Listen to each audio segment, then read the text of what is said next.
大家好，今日廚師介紹做個清蒸魚。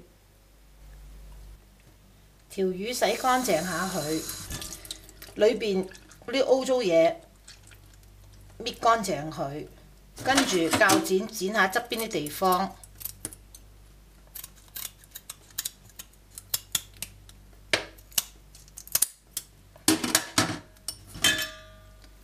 落半羹鹽、肚、身，周圍呢嚟到輕輕嚟到擦去，擦乾淨嗰條魚。而家揾啲水沖一沖乾淨佢，跟住抹一抹乾佢。條魚抹乾佢，肚下周圍啲地方，跟住半茶羹鹽同埋少許胡椒粉。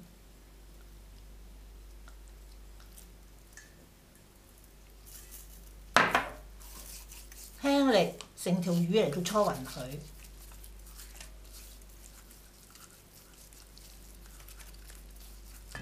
而家等佢10分鐘。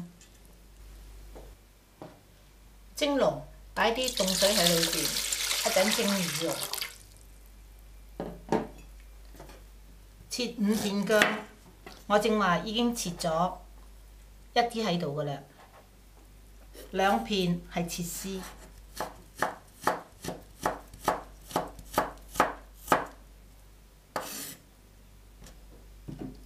葱2條，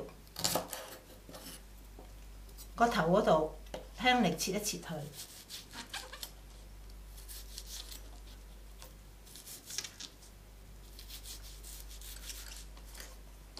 另外一條切大約係咁上下長，中間切開佢，跟住切幼絲。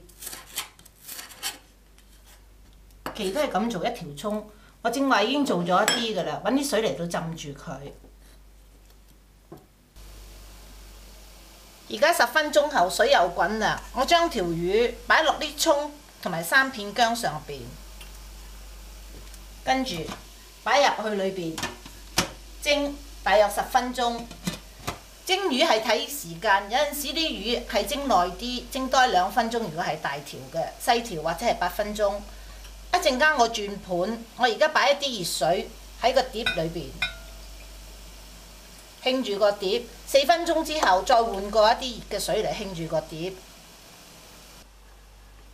而家10分鐘之後，我攞佢出嚟，將條魚擺喺個熱嘅盤上高，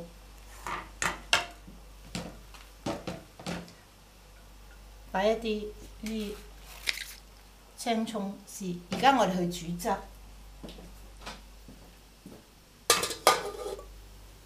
個鑊燒熱咗，落3湯羹油，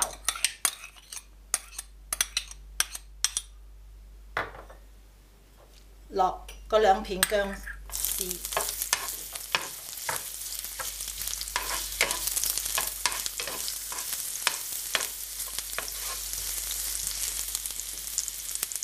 落3湯羹豉油，落半茶羹糖，煮熱佢。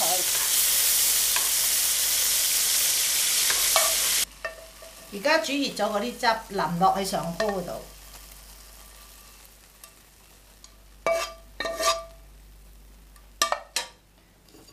擺啲芫茜喺上高。好多謝你收睇，希望你鍾意食，下次再見啦！